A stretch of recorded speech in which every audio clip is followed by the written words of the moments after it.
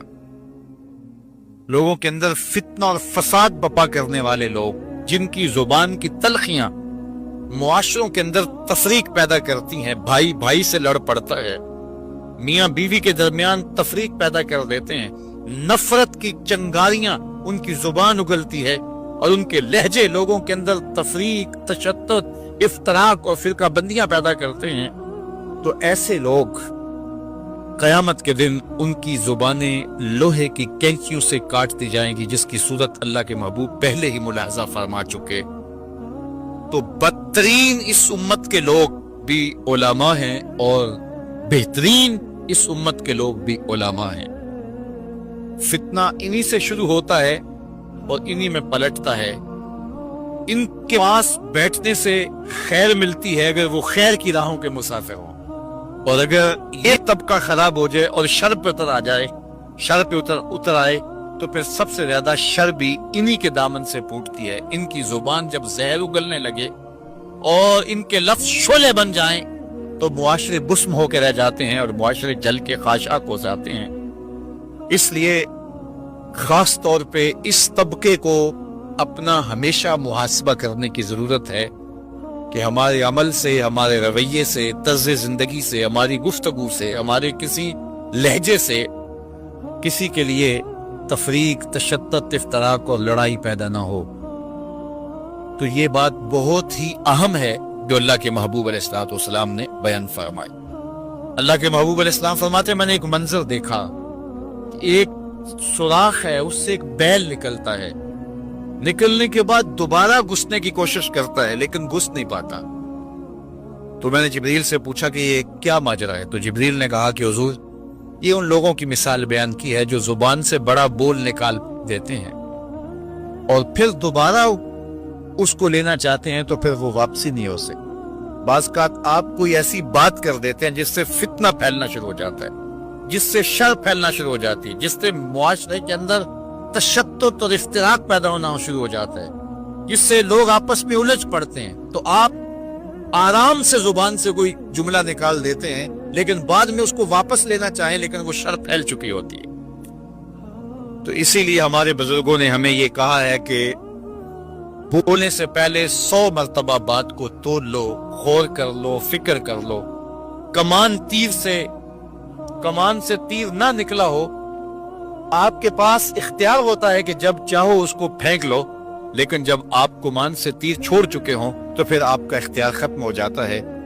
پھر وہ زخمی کرے، کسی کی موت کا سبب بنے یا وہ تیر ضائع چلا جائے، پھر تمہارا اختیار نہیں ہوتا۔ تو بولنے سے قبل ضرور سوچو کہ میری زبان سے نکلا ہوا کوئی جملہ اس معاشرے پر کیا اثر پیدا کرے گا، اور جب زبان سے جملہ نکل گیا تو پھر آپ کے اختیار میں نہیں ہے۔ تو یہ بہت ضروری ہے۔ اس وقت ہر بندہ جو زبان میں آئے بول دیتا، ہر بندے کو اس وقت بولنے کی جو لت ہے، اور آج کل تو وہ سوشل میڈیا کے اوپر جو من میں آیا تنہائی میں وہ لکھ دیا اور لکھ کے معاشرے کے اندر لوگوں کے اندر وہ چیز وائرل کر دی، جس طرح کی تصویر چاہا ڈال دی، لیکن پھر بعد میں وہ آپ کے اختیار میں چیز نہیں رہتی ہے۔ بلکہ اب تو اتنے بخسیس اور اتنے نیچ فطرت کے لوگ بھی سوشل میڈیا پہ بیٹھے ہوئے ہیں۔ کسی زمانے کے اندر جو گندے مزاج کے لوگ ہوتے تھے وہ واش روم کے اندر بیٹھ کر کے چھپ کے اپنے خوب سے باطن کا اظہار کرتے تھے، اور واش روم کی دیواروں کے اوپر جو ان کے من میں غلاظت ہوتی وہ لکھ دیا کرتے تھے۔ پبلک واش رومز کے اندر ایسے مناظر آپ نے بھی دیکھے ہوں گے کہ انسانیت کا سر شرم سے جھک جاتا ہے۔ ایسے چھوٹی سوچ کے لوگ وہاں بیٹھ کر کے جو ہے وہ لکھ دیا کرتے تھے۔ اب وہی لوگ، ان کو ایک سوشل میڈیا کا پلیٹ فارم مل گیا ہے اور وہ یہاں اپنے بند کمرے میں جو چاہیں لکھ کے اس کے اوپر ڈال دیں، اور اس کی شر اور اس کا فساد اور اس کی غلاظت، اس کی گندگی کے چھینٹے کہاں کہاں تک پہنچتے ہیں، ان کو اس سے غرض نہیں ہوتی۔ تو ایک ایک حرف جو زبان سے نکلتا ہے، تو قلم سے نکلا ہوا ایک ایک جملہ، اس کا حساب ہونا ہے قیامت کے دن۔ ایک ایک چیز کے بارے میں پوچھا جائے گا۔ اور آج اگر تم سوشل میڈیا پہ کوئی بات چھوڑتے ہو، یا کسی مجمع عام کے اندر کوئی بات کرتے ہو، یا تنہائی کے اندر کوئی بات کرتے ہو اور پھر اس کی شر پھیلتی ہے، تو وہ شر تو پھر سفر کرتی رہے گی۔ تم اب وہ جملے کہنے چھوڑ بھی دو، تم اپنا وہ اکاؤنٹ بند بھی کر دو، لیکن وہ شر، وہ غلاظت، وہ گندگی، وہ چھینٹے جو اڑے تھے وہ آگے بڑھتے رہیں گے، اور اس کا گناہ تمہارے نامہ اعمال میں، تمہارے کھاتے میں درج ہوتا رہے گا۔ حتیٰ کہ تم مر بھی گئے تو پھر بھی تمہارے نامہ اعمال کے اندر وہ سب کچھ اترتا رہے گا۔ اس لیے اپنے آپ کو محتاط کرنے کی ضرورت ہے، اور اپنے ایک ایک لمحے کو محفوظ کرنے کی ضرورت ہے۔ اپنے وقت کو قیمتی جانو۔ اپنی زبان کو کھولنے سے قبل 100 بار سوچو کہ جو میں لفظ کہہ رہا ہوں وہ کیا مجھے کہنا چاہیے یا نہیں؟ میرے اور آپ کے آقا و مولا نے فرمایا جو اللہ اور پچھلے دن پر ایمان رکھتا ہے وہ خیر کی بات کہے ورنہ چپ رہے، اس کا چپ رہنا اس کے لیے بہتر ہے، اور اگر وہ کہنا چاہتا ہے تو وہ خیر کی بات کہے۔ تو فرمایا میں نے وہاں بیل نکلتے ہوئے دیکھا اور پھر دوبارہ گھسنا چاہتا ہے تو گھس نہیں پاتا، تو کہا جبریل نے کہ یہ وہ بول ہے جو زبان سے نکالا جا چکا ہے، اب دوبارہ زبان میں اس کو داخل نہیں کیا جا سکتا۔ اور مختلف صورتیں حضور نے دیکھی، لوگوں کو عذابوں کے اندر مبتلا دیکھا، لوگوں کو تکلیفوں کے اندر مبتلا دیکھا، کسی کو خون کی نہر کے اندر غوطے کھاتے دیکھا، کسی کے پیٹ کے اندر سانپ دیکھے۔ اور جبریل سے پوچھا تو جبریل نے عرض کی یا رسول اللہ یہ سود خور ہے، یا رسول اللہ یہ حرام کھانے والا ہے، یہ فلاں جرم کا مرتکب شخص ہے۔ تو وہ صورتیں حضور علیہ السلام کو دکھائی گئی اور وہ مناظر حضور کو دکھائے گئے، اور دوسری جانب جنت میں حضور نے ان خوش نصیب لوگوں کو بھی دیکھا کہ جن کی نیکیوں کی وجہ سے وہ اللہ کی رحمتوں کے حصار میں ہیں۔ ایک شخص کو دیکھا جو نور عرش میں ڈوبا ہوا ہے اور وہ نور ہی نور میں ہے، اللہ اکبر۔ تو جبریل سے حضور نے پوچھا یہ کون شخص ہے؟ تو جبریل امین نے اس کی 3 خوبیاں بیان کی، ان میں سے ایک خوبی یہ تھی کہ وہ اپنے والدین کا فرما بردار۔ حضور علیہ السلام نے معراج کی شب بہت نظارے دیکھے، جنت دوزخ کو مشاہدہ کیا، حضور نے انبیاء علیہ السلام سے ملاقاتیں کی۔ پہلے آسمان پہ حضور علیہ السلام نے حضرت آدم علیہ السلام کو دیکھا، دوسرے آسمان پہ دیگر حتیٰ کہ 7ویں آسمان تک مختلف نبیوں کو دیکھا، اور پھر اس کے بعد حضور علیہ السلام 7 آسمانوں سے گزرتے ہوئے جب سدرۃ المنتہا پہ پہنچے تو جبریل امین نے کہا کہ حضور اب اس سے آگے میں نہیں جا سکتا۔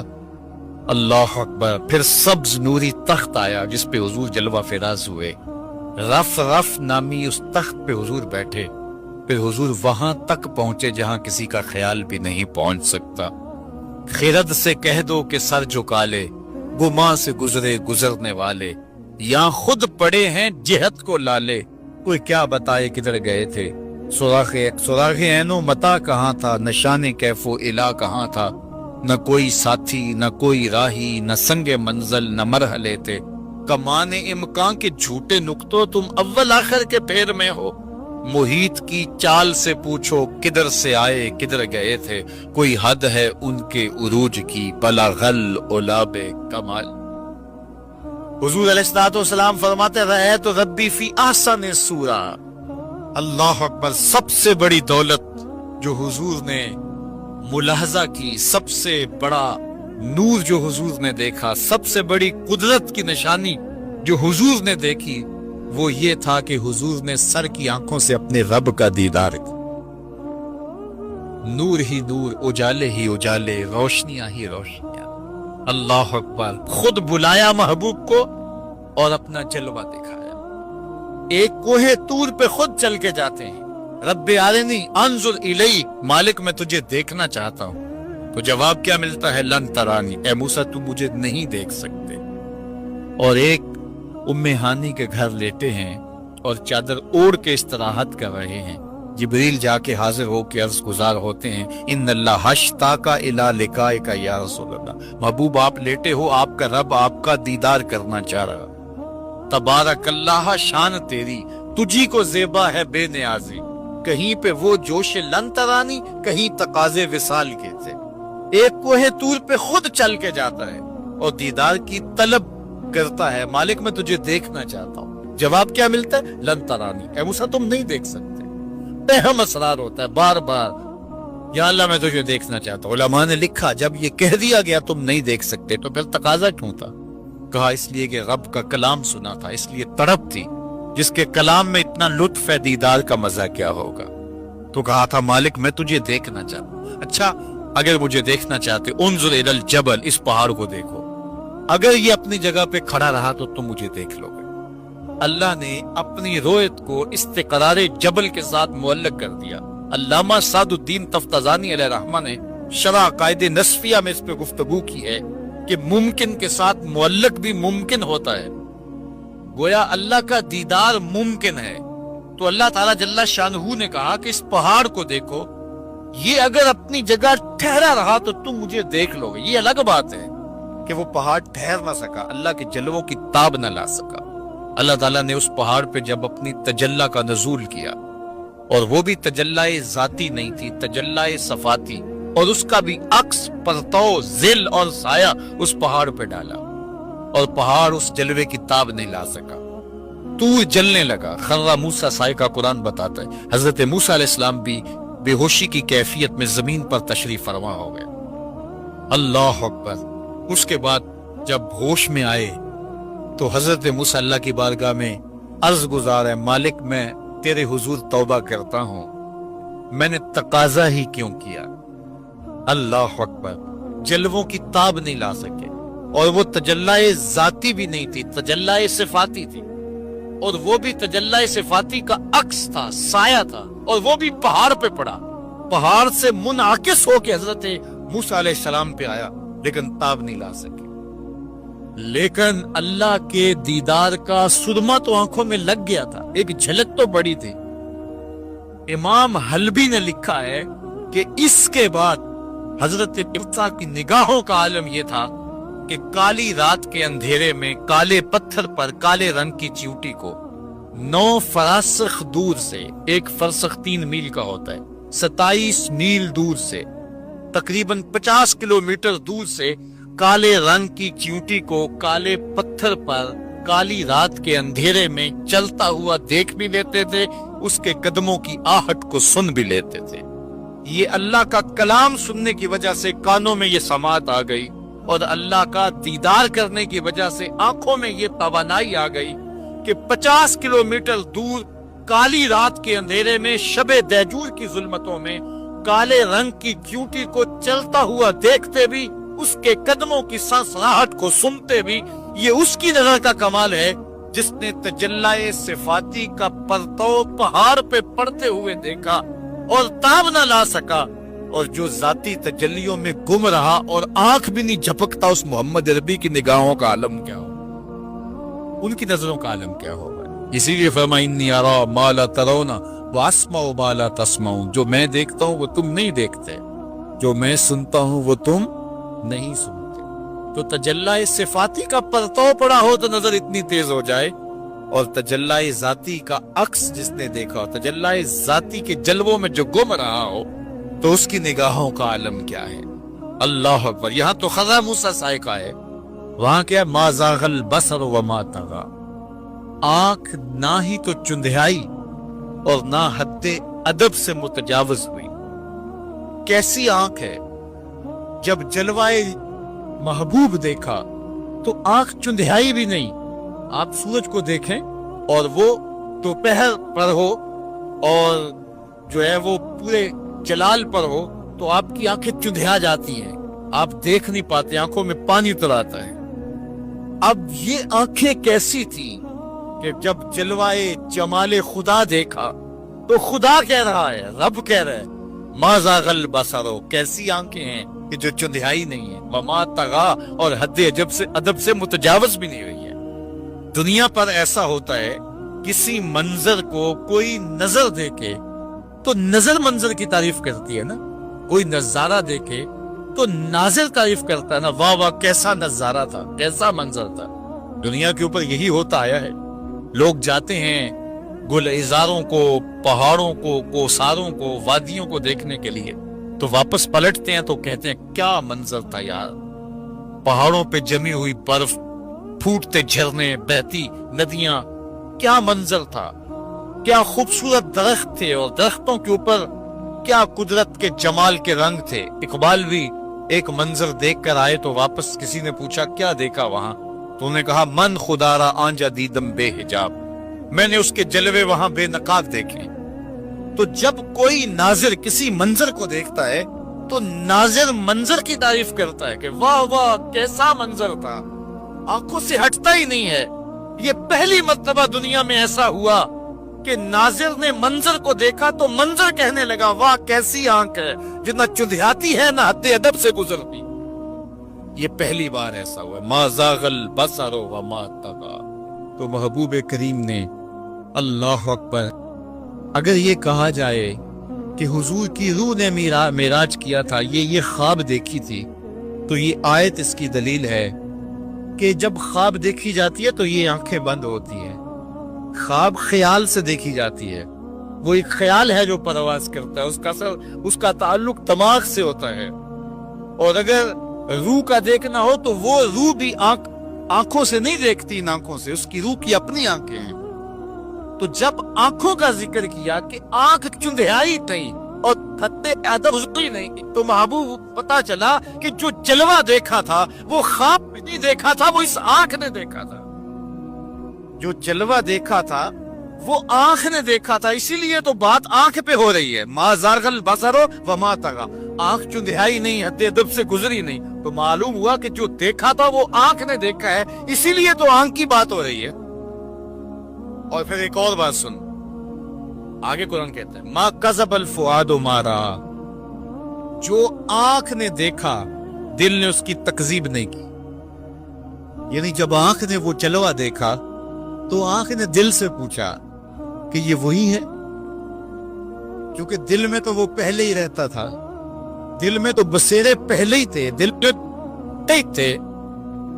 دیکھو کسی نے کسی کو نہ دیکھا ہو اور وہ کسی کے ساتھ اس کو دیکھنے جائے، تو جس کے ساتھ وہ دیکھنے گیا اس نے دیکھا ہو تو اس کو لگے کہ یہ وہی ہے تو وہ اس سے پوچھتا ہے جناب یہ وہی ہے، تو اس نے دیکھا ہو تو وہ تصدیق کر دیتا. اور اگر اس نے بھی نہ دیکھا ہو تو پھر اسے کوئی پوچھتا بھی نہیں، کیونکہ ہم بھئی ایک جیسے ہیں، تم نے بھی نہیں دیکھا میں نے بھی نہیں دیکھا. تو جب کسی نے پہلے دیکھا ہوا ہو تو پھر دوسرا اس کو پوچھتا ہے ہاں وہی ہے، اور وہ کہتا ہے ہاں وہی ہے. اور وہ یہ تب کہہ سکتا ہے کہ اس نے پہلے دیکھا ہو جب جمال الہی کو نگاہ مصطفیٰ نے دیکھا، تو نگاہ نے دل سے پوچھا یہ وہی ہے، یہ وہی ہے جو دل میں درد بن کے رہتا ہے، یہ وہی ہے. ما کسب الفؤاد ما رہا، قرآن بتاتا ہے جب آنکھ نے پوچھا نا دل سے تو دل نے تکذیب نہیں کی، دل نے کہا ہاں یہ وہی ہے. اب یہاں ایک جملہ کہتا ہوں اور میری تقریر یہاں اختتام کو بھی پہنچ جائے گی، تو یہ آپ کے لیے کافی قوی غذا ہوگی اور روح کو سرشار رکھے گی. اور وہ یہ کہ جو دل میں رہتا ہو وہ آنکھوں کے سامنے آئے، اسے تو معراج کہتے ہیں. جو دل میں بستا ہو وہ آنکھوں کے سامنے آ جائے، اسے ہی تو معراج کہتے ہیں. اس لیے دل نے تو پہلے ہی دیکھا تھا، دل میں تو وہ پہلے ہی رہتا تھا. آج شب جو ہے وہ آنکھ نے دیکھا تو آنکھ جو ہے وہ تڑپ کے دل سے پوچھتی ہے وہی ہے. اللہ اکبر.